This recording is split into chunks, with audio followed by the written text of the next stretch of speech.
ನಮಸ್ತೆ ಕರ್ನಾಟಕ. ಚಂದ್ರಕಲಾ ಕುಮಾರ್ ಕೋಟೆನಾಡು ಚಾನಲ್ಗೆ ಸ್ವಾಗತ ಸುಸ್ವಾಗತ. ಸ್ನೇಹಿತರೆ, ಎಲ್ಲರೂ ಹೇಗಿದ್ದೀರಾ? ಎಲ್ಲರೂ ಚೆನ್ನಾಗಿದ್ದೀರಾ ಅಂತ ನಾನು ಅಂದ್ಕೊಂಡಿದ್ದೀನಿ. ಹೊಸದಾಗಿ ಯಾರಾದರೂ ವಿಡಿಯೋ ನೋಡ್ತಾ ಇದ್ರೆ ಸಬ್ಸ್ಕ್ರೈಬ್ ಮಾಡ್ಕೊಂಡು ವಿಡಿಯೋ ನೋಡಿ. ಒಳ್ಳೊಳ್ಳೆ ವಿಡಿಯೋಗಳನ್ನ ಮಾಡೋದಕ್ಕೆ ನಮಗೆ ಹೆಲ್ಪ್ ಆಗುತ್ತೆ. ಈ ವಿಡಿಯೋ ಒಂದು ಇನ್ಫಾರ್ಮೇಶನ್ ವಿಡಿಯೋ ಆಗಿರುತ್ತೆ, ಹಾಗಾಗಿ ಎಲ್ಲೂ ಸ್ಕಿಪ್ ಮಾಡದೆ ವಿಡಿಯೋ ಕೊನೆವರೆಗೂ ನೋಡಿ. ಹಾಗಾಗಿ ಬನ್ನಿ ಸ್ನೇಹಿತರೆ, ಈ ವಿಷಯದ ಬಗ್ಗೆ ಒಂದೊಂದಾಗಿ ತಿಳಿತಾ ಹೋಗೋಣ. ಸ್ನೇಹಿತರೆ, ಇವತ್ತಿನ ವಿಷಯ ಏನಪ್ಪಾ ಅಂತಂದ್ರೆ ಮೊಬೈಲ್ ಕ್ಯಾಂಟೀನ್ ಬಗ್ಗೆ. ಈ ಮೊಬೈಲ್ ಕ್ಯಾಂಟೀನ್ಗೆ ಸಿಗುತ್ತೆ 5 ಲಕ್ಷ ಸಬ್ಸಿಡಿ. ಈ ಒಂದು ಯೋಜನೆಯನ್ನ ನಮ್ಮ ಕರ್ನಾಟಕ ಸರ್ಕಾರ ಮಂಜೂರು ಮಾಡಿದೆ. ಈ ಒಂದು ಯೋಜನೆಯನ್ನ ಕರ್ನಾಟಕ ಸರ್ಕಾರ ಯಾಕೆ ಮಂಜೂರು ಮಾಡಿದರೆ ಸ್ನೇಹಿತರೆ ಅಂತಂದ್ರೆ, ನಮ್ಮ ಕರ್ನಾಟಕದಲ್ಲಿ ನಿರುದ್ಯೋಗಿ ಯುವಕರು ತುಂಬಾ ಜನ ಇರೋದ್ರಿಂದ, ಯಾಕೆ ಅಂತಂದ್ರೆ ಅಂತ ಒಂದು ನಿರುದ್ಯೋಗಿ ಯುವಕರಿಗೆ ಇದು ಒಂದು ಸುವರ್ಣ ಅವಕಾಶ ಅಂತಾನೆ ಹೇಳ್ಬೋದು. ಹಾಗಾಗಿ ಈ ಒಂದು ಯೋಜನೆಯನ್ನ ಪ್ರವಾಸೋದ್ಯಮ ಇಲಾಖೆ ವತಿಯಿಂದ ಮೊಬೈಲ್ ಕ್ಯಾಂಟೀನ್ ಅನ್ನ ಆರಂಭಿಸೋದಕ್ಕೆ ನಿರುದ್ಯೋಗಿ ಯುವಕರಿಗೆ 5 ಲಕ್ಷದವರೆಗೆ ಸಹಾಯಧನವನ್ನ ಅರ್ಜಿ ಹಾಕೋದಿಕ್ಕೆ ಒಂದು ಅವಕಾಶವನ್ನ ಕೊಟ್ಟಿದೆ. ಅಂತಹ ಒಂದು ಸುವರ್ಣ ಅವಕಾಶವನ್ನ ಸದುಪಯೋಗ ಮಾಡ್ಕೋಬೇಕು. ಯಾಕೆ ಅಂತಂದ್ರೆ ಹೊರಗಡೆ ಹೋಗಿ ತುಂಬಾ ಜನ ಕೆಲಸ ಮಾಡ್ತಾ ಇದ್ದಾರೆ. ಹಾಗಾಗಿ ಅಂತ ಒಂದು ಫ್ಯಾಮಿಲಿಗಳಿಗೆ ಇದು ಒಂದು ಯೂಸ್ಫುಲ್ ಯೋಜನೆ ಆಗಿರುತ್ತೆ. ಈ ಒಂದು ಯೋಜನೆ ಬಗ್ಗೆ ನಾವು ಒಂದೊಂದಾಗಿ ತಿಳ್ಕೊಳ್ತಾ ಹೋಗೋಣ ಬನ್ನಿ ಸ್ನೇಹಿತರೆ. ಈ ಒಂದು ಮೊಬೈಲ್ ಕ್ಯಾಂಟೀನ್ ಯೋಜನೆ ಯಾರ್ಯಾರಿಗೆ ಸಿಗುತ್ತೆ ಅಂತಂದ್ರೆ, ಪರಿಶಿಷ್ಟ ಜಾತಿ ಮತ್ತು ಪರಿಶಿಷ್ಟ ಪಂಗಡ ಅಭ್ಯರ್ಥಿಗಳಿಗೆ 5 ಲಕ್ಷದವರೆಗೆ ಮೊಬೈಲ್ ಕ್ಯಾಂಟೀನ್ ಸಬ್ಸಿಡಿ ಸಾಲ ಸಿಗುತ್ತೆ ಸ್ನೇಹಿತರೆ. SC ST ಅಭ್ಯರ್ಥಿಗಳಿಗೆ ಮಾತ್ರ ಈ ಒಂದು ಅವಕಾಶ ಸಿಗುತ್ತೆ. ನೆಕ್ಸ್ಟ್, ಕನಿಷ್ಠ SSLC ಉತ್ತೀರ್ಣ ಆಗಿರ್ಬೇಕು, ಮತ್ತೆ ವಾಹನ ಓಡಿಸೋದಕ್ಕೆ ಬರಬೇಕು, DL ಲೈಸೆನ್ಸ್ ಕೂಡ ಹೊಂದಿರಬೇಕು ಸ್ನೇಹಿತರೆ.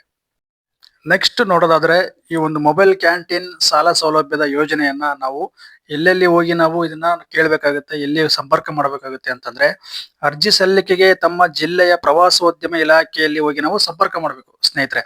ಇಲ್ಲಿ ಬೆಂಗಳೂರಲ್ಲಿ ಇದನ್ನ ತುಂಬಾ ಜನ ನಿರುದ್ಯೋಗಿ ಯುವಕರು ಯೂಸ್ ಮಾಡ್ಕೊಂತ ಇದ್ದಾರೆ. ಹಾಗಾಗಿ ಈ ಒಂದು ಯೋಜನೆಯನ್ನ ಆಲ್ಮೋಸ್ಟ್ ನಮ್ಮ ಪ್ರತಿಯೊಂದು ಕರ್ನಾಟಕದಲ್ಲಿ ಪ್ರತಿಯೊಂದು ಜಿಲ್ಲೆಯಲ್ಲಿ ಕೂಡ ಪ್ರವಾಸೋದ್ಯಮ ಇಲಾಖೆ ಇರುತ್ತೆ. ನೀವು ಅಲ್ಲಿಗೆ ಹೋಗಿ ಹೆಚ್ಚಿನ ಮಾಹಿತಿಯನ್ನ ಪಡಿಬಹುದು. ಹಾಗಾಗಿ ಏಕಾಏಕಿ ಉದ್ಯೋಗವನ್ನ ಸೃಷ್ಟಿ ಮಾಡುವಂತ ಪ್ಲಾನ್ ಆಗಿರುತ್ತೆ. ವಿಶೇಷವಾಗಿ SC ST ಅಭ್ಯರ್ಥಿಗಳು ಸಹಾಯಧನವನ್ನ ಪಡಿಬಹುದು 5 ಲಕ್ಷದವರೆಗೆ. ಸ್ನೇಹಿತರೆ, ಈ ಒಂದು ಯೋಜನೆ ಮೊದಲನೇ ಬಾರಿ ಆರಂಭ ಆಗಿದ್ದು ಎಲ್ಲಿ ಅಂತಂದ್ರೆ ದಾವಣಗೆರೆ ಜಿಲ್ಲೆಯಲ್ಲಿ ಆರಂಭವಾಗಿದ್ದು. ಇತರ ಜಿಲ್ಲೆಯ ಅಭ್ಯರ್ಥಿಗಳು ಅಂದ್ರೆ ನಿಮ್ಮ ಜಿಲ್ಲೆಯ ಜಿಲ್ಲಾಧಿಕಾರಿ ಕಚೇರಿಗಳಲ್ಲಿ ಹೋಗಿ ಇದರ ಸಂಪೂರ್ಣ ಮಾಹಿತಿಯನ್ನ ಕೂಡ ಪಡಿಬಹುದು.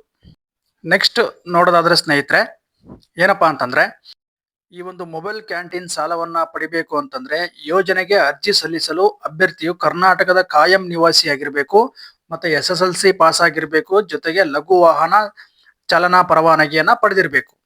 ನೀವು ಇಲ್ಲಿ ಅಬ್ಸರ್ವ್ ಮಾಡಬಹುದು, ಕರ್ನಾಟಕದ ಕಾಯಂ ನಿವಾಸಿ ಆಗಿರ್ಬೇಕು ಅಂತಂದ್ರೆ ನೀವು Aadhaar card, PAN card, voter ಐ ಡಿಯನ್ನ ಹೊಂದಿರಬೇಕು ಅಂತ ಅರ್ಥ. ಅಂದ್ರೆ ಇಲ್ಲಿ ಲಘು ವಾಹನ ಚಾಲನಾ ಪರವಾನಗಿ ಅಂತಂದ್ರೆ ಡ್ರೈವಿಂಗ್ ಲೈಸೆನ್ಸ್ ಅನ್ನ ಹೊಂದಿರಬೇಕು ಸ್ನೇಹಿತರೆ. ಈ ಮೊಬೈಲ್ ಕ್ಯಾಂಟೀನ್ ಅನ್ನೋದು ಒಂದು ಸ್ಮಾಲ್ ಬಿಸ್ನೆಸ್ ಆಗಿರುತ್ತೆ ಸ್ನೇಹಿತರೆ. ಈ ಮೊಬೈಲ್ ಕ್ಯಾಂಟೀನ್ ಉದ್ದಿಮೆ ಅಂತಂದ್ರೆ ಹೊಸ ರೀತಿಯಲ್ಲೇ ಇರುತ್ತೆ. ಅಂದ್ರೆ ಜನಸಂಖ್ಯೆ ಎಲ್ಲಿ ಹೆಚ್ಚಳವಾಗಿರುತ್ತೆ ಅಲ್ಲಿ ಆಹಾರದ ಬೇಡಿಕೆ ತುಂಬಾ ಜಾಸ್ತಿ ಆಗಿರುತ್ತೆ ಸ್ನೇಹಿತರೆ. ಹಾಗಾಗಿ ಈ ಬಿಸ್ನೆಸ್ ಒಂದು ಉತ್ತಮ ಆದಾಯ ತರುವಂತ ಬಿಸ್ನೆಸ್ ಆಗಿರುತ್ತೆ ಸ್ನೇಹಿತರೆ. ನೀವು ಇದನ್ನ ಸದುಪಯೋಗ ಪಡಿಸ್ಕೊಂಡು ಈ ಒಂದು ಹೊಸ ನಾವೀನ್ಯತೆ ಇರುವಂತ ಒಂದು ಉದ್ಯಮವನ್ನ ಎಲ್ಲರೂ ಒಂದು SC ST ಇರ್ತಕ್ಕಂಥ ಅಭ್ಯರ್ಥಿಗಳು ಪಡ್ಕೋಬಹುದು ಅಂತ ನಾನು ಹೇಳ್ಬೋದು ಸ್ನೇಹಿತರೆ. ಈ ವಿಡಿಯೋ ಮಾಡ್ಬೇಕು ಅಂತ ಯಾಕೆ ಅಂದ್ಕೊಂಡಿದ್ದೀನಿ ಅಂತಂದ್ರೆ, ಪ್ರತಿಯೊಂದು ಹಳ್ಳಿಯಲ್ಲಿ, ಪ್ರತಿಯೊಂದು ಜಿಲ್ಲೆಯಲ್ಲಿ, ಪ್ರತಿಯೊಂದು ನಗರಗಳಲ್ಲಿ ನಿರುದ್ಯೋಗ ತುಂಬಾ ಇದೆ. ಹಂಗಾಗಿ ಈ ಒಂದು ಸ್ಮಾಲ್ ಬಿಸ್ನೆಸ್ ಏನಿದೆ ಈ ಒಂದು ಯೂಸ್ ಮಾಡ್ಕೊಂಡ್ಲಿ ಅನ್ನೋ ಉದ್ದೇಶಕ್ಕೋಸ್ಕರ ವಿಡಿಯೋ ಮಾಡ್ತಿರೋದು ಸ್ನೇಹಿತರೆ. ನೀವಿಲ್ಲಿ ನೋಡ್ಬೋದು ಈ ಒಂದು ಮೊಬೈಲ್ ಕ್ಯಾಂಟೀನ್ ಅನ್ನೋದು ಯಾವ ರೀತಿ ತಯಾರು ಮಾಡಿರ್ತಾರೆ, ಯಾವ ರೀತಿ ಇರುತ್ತೆ ಅಂತೇಳಿ. ಈ ನೀವು ರಸ್ತೆ ಬದಿಯಲ್ಲಿ ಒಂದು ಶೆಡ್ ಹಾಕೊಂಡು ಅದರಲ್ಲಿ ಮಾಡ್ತಾ ಇರ್ತೀರಾ. ಹಾಗಾಗಿ ಅದು ಬೇಡ ಅಂತ ಹೇಳ್ಬಿಟ್ಟು ಸರ್ಕಾರದವರು ಈ ತರ ಯೋಜನೆಯನ್ನ ಹಾಕೊಟ್ಟಿದ್ದಾರೆ. ಇದನ್ನೆಲ್ಲರೂ ಸದುಪಯೋಗವನ್ನು ಪಡಿಸ್ಕೊಂಡು ಯೂಸ್ ಮಾಡ್ಕೊಂಡ್ಲಿ ಅನ್ನೋ ಉದ್ದೇಶಕ್ಕೋಸ್ಕರ ವಿಡಿಯೋ ಮಾಡ್ತಾ ಇದ್ದೀನಿ ಸ್ನೇಹಿತರೆ. ಈ ಒಂದು ಮೊಬೈಲ್ ಕ್ಯಾಂಟೀನ್ಗೆ ಅರ್ಜಿ ಸಲ್ಲಿಸಲು ಏನೇನ್ ಬೇಕಾಗುತ್ತೆ ಅಂತಂದ್ರೆ, ಒಂದು ಆಧಾರ್ ಕಾರ್ಡು, ಕ್ಯಾಸ್ಟ್ ಇನ್ಕಮ್ ಬೇಕಾಗುತ್ತೆ, SSLC ಮಾರ್ಕ್ಸ್ ಕಾರ್ಡ್ ಬೇಕಾಗುತ್ತೆ, ಪಾಸ್ಪೋರ್ಟ್ ಸೈಜ್ ಫೋಟೋ ಬೇಕಾಗುತ್ತೆ, ಚಾಲನಾ ಪರವಾನಗಿ DL ಬೇಕಾಗುತ್ತೆ, 100 ರೂಪೀಸ್ ಒಂದು ಅಫಿಡೇವಿಟ್ ಬೇಕಾಗುತ್ತೆ. ಈ ಎಲ್ಲಾ ದಾಖಲೆಗಳನ್ನ ತಗೊಂಡ್ಬಿಟ್ಟು ನೀವು ಫಾರಂ ಅನ್ನ ಫಿಲ್ ಮಾಡ್ಕೊಂಡು ಸಂಬಂಧಪಟ್ಟ ಪ್ರವಾಸೋದ್ಯಮ ಇಲಾಖೆಗೆ ಹೋಗಿ ನೀವು ಭೇಟಿ ನೀಡಬಹುದು ಸ್ನೇಹಿತರೆ. ನೀವು ಅರ್ಜಿ ಹಾಕಿದ್ಮೇಲೆ ಸೆಲೆಕ್ಟ್ ಆಗ್ತೀರಾ. ಸೆಲೆಕ್ಟ್ ಆದ್ಮೇಲೆ ನೀವು ಆಯ್ಕೆ ಆಗ್ತೀರಾ. ಆಯ್ಕೆ ಆದ್ಮೇಲೆ ನಿಮಗೆ ಹಣ ಬಿಡುಗಡೆ ಮಾಡೋದು. ನೆನ್ಪಿಟ್ಕೊಳ್ಳಿ, ಇದರಲ್ಲಿ 70% ಮಾತ್ರ ನಿಮಗೆ ಮತ ಸಿಗೋದು. ಗರಿಷ್ಠ ನಿಮಗೆ 5 ಲಕ್ಷದವರೆಗೆ ನಿಮಗೆ ಸಾಲ ಸೌಲಭ್ಯ ಸಿಗುತ್ತೆ ಸ್ನೇಹಿತರೆ. ಹಾಗಾಗಿ ಇದು ಒಂದು ಸುವರ್ಣ ಅವಕಾಶ ಅಂತಾನೆ ಹೇಳ್ಬೋದು. ನೆಕ್ಸ್ಟ್ ಮುಖ್ಯವಾಗಿ ಏನಂತಂದ್ರೆ, ನಗರ ಪ್ರದೇಶದಲ್ಲಿ ವಾಸ ಮಾಡ್ತಕ್ಕಂಥ ಅರ್ಜಿದಾರರು 2 ಲಕ್ಷ ವರ್ಷದ ಆದಾಯ ಆಗಿರಬೇಕು. ನಂತರ ಗ್ರಾಮೀಣ ಪ್ರದೇಶದಲ್ಲಿ ಇರ್ತಕ್ಕಂಥ ಅಭ್ಯರ್ಥಿಗಳು ವರ್ಷದ ಆದಾಯ 1.5 ಲಕ್ಷ ಇರಬೇಕು ಮಿನಿಮಮ್. ಕೇಂದ್ರ ಸರ್ಕಾರ ಮತ್ತು ರಾಜ್ಯ ಸರ್ಕಾರದ ಯಾವುದೇ ಗೌರ್ಮೆಂಟ್ ಜಾಬ್ ಅಲ್ಲಿ ಇರಬಾರ್ದು. ಅಂತ ಅಭ್ಯರ್ಥಿಗಳು ಇಲ್ಲಿ ಅರ್ಹರಾಗುವುದಿಲ್ಲ. ಸ್ನೇಹಿತರೆ, ಇಲ್ಲಿ ನೀವು ನೋಡ್ಬೋದು, ಇಲ್ಲಿ ಅಫಿಷಿಯಲ್ ವೆಬ್ಸೈಟ್ ಇದೆ. ಈ ಒಂದು ವೆಬ್ಸೈಟ್ ಮೂಲಕನಾದ್ರೂ ನೀವು ಅರ್ಜಿಯನ್ನ ಹಾಕ್ಬೋದು. ಇಲ್ಲ ಅಂತಂದ್ರೆ ನೀವು ಡೈರೆಕ್ಟ್ ಆಗಿ ಪ್ರವಾಸೋದ್ಯಮ ಇಲಾಖೆಗೆ ಹೋಗಿ ನೀವು ಅರ್ಜಿಯನ್ನ ಹಾಕ್ಬೋದು. ಸ್ನೇಹಿತರೆ, ಈ ಒಂದು ಮಾಹಿತಿ ನಿಮಗೆ ಇಷ್ಟ ಆಗಿದ್ರೆ ಯಾರಾದ್ರೂ ಗೊತ್ತಿಲ್ಲದವರಿಗೆ ಹೋಗಿ ನೀವು ಹೇಳಿ, ಇಲ್ಲ ಅಂದ್ರೆ ಅವರಿಗೆ ಶೇರ್ ಮಾಡಿ.